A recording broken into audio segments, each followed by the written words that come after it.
আসসালামু আলাইকুম। শরীফ কিচেনে আপনাদের সবাইকে স্বাগতম। সঙ্গে আছি আমি ফয়সাল শরীফ। যেহেতু কোরবানির মৌসুম চলছে, তাই আজকে আমার রেসিপি হচ্ছে গরুর গোশতের ভর্তা। তো চলুন দেখে নেই উপকরণ এবং প্রস্তুত প্রণালী। প্রথমেই আমি নিয়ে নিয়েছি 4 থেকে 5 টুকরা গোশত। এখন এগুলোকে আমি কিমা করে কেটে নেব।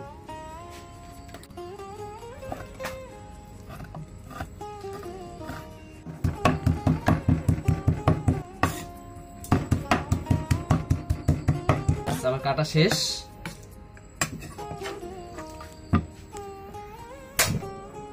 গরুর গোশত ভর্তা করার জন্য এখন একটা ফ্রাই প্যানে দিয়ে দিচ্ছি 1 টেবিল চামচ সরিষার তেল। এখন সরিষার তেলটা গরম হওয়ার পরে আমি অন্যান্য উপকরণগুলোকে হালকা করে তেলের উপর ভেজে নেব। এখন গরম হওয়া সরিষার তেলে আমি ভেজে নিচ্ছি 7 থেকে 8 পিস শুকনো মরিচ। মরিচগুলোকে ভেজে নিলে ভর্তার ঘ্রাণটা আসবে সুন্দর। আমি মরিচগুলোকে হালকা করে ভেজে নিচ্ছি। এখন মরিচগুলোকে চুলা থেকে উঠিয়ে নিচ্ছি। এখন তেলের মধ্যে ভেজে নেব আদা কুচি, আর সঙ্গে ভেজে নেব 4 পিস কাঁচা মরিচ।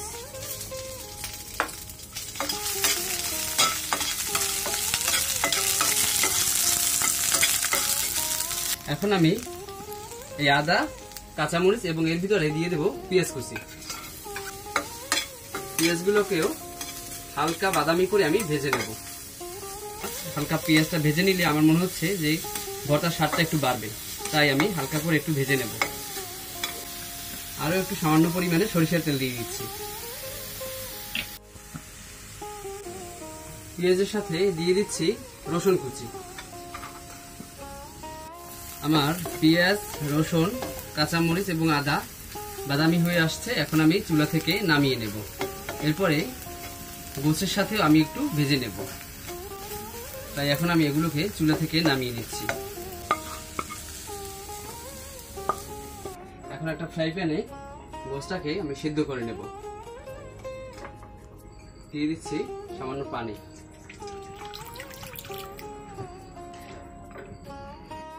এখন এর মধ্যে দিয়ে দেব সামান্য হলুদের গুঁড়া আর সামান্য পরিমাণে লবণ।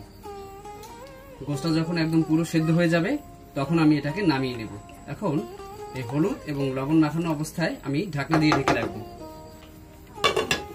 20 মিনিট পরে ঢাকনাটাকে উঠিয়ে নিচ্ছি। পানিটা একদম টেনে গেছে। এখন পুরোপুরি টেনে যাওয়ার পরে আমি গোশতের মধ্যে ওই ভেজে রাখা উপকরণগুলো দিয়ে দেব। আমার গোশত একদম সেদ্ধ হয়ে গেছে। এখন আমি ভাজা উপকরণ দিয়ে হালকা আবার একটু ভেজে নেব গোশটাকে, তাহলে গোশতের স্বাদটা একটু বাড়বে। এখন এর মধ্যে ওই যে ভেজে রেখেছিলাম পেঁয়াজ, রসুন, মরিচ সবগুলোকে ঢেলে দিচ্ছি। এখন গোশের সাথে আবার একটু ভেজে নিচ্ছি।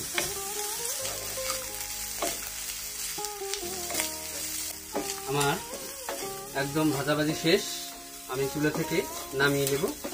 চুলাটাকে বন্ধ করে দিচ্ছি।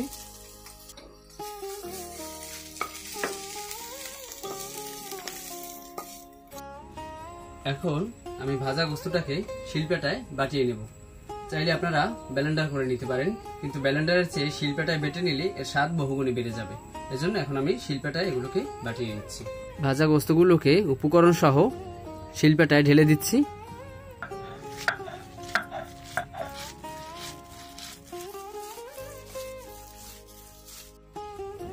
শিলপাটায় আমার ভর্তাটা বাটানো শেষ।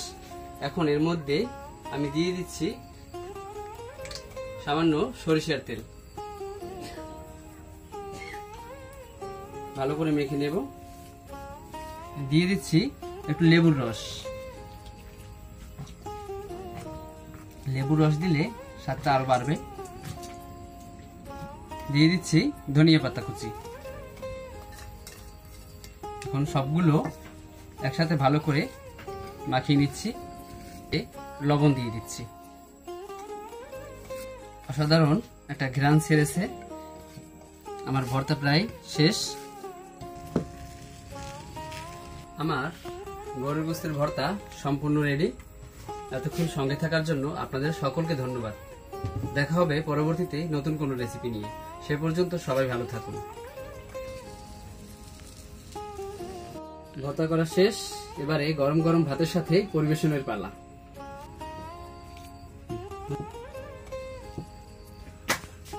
অসাধারণ।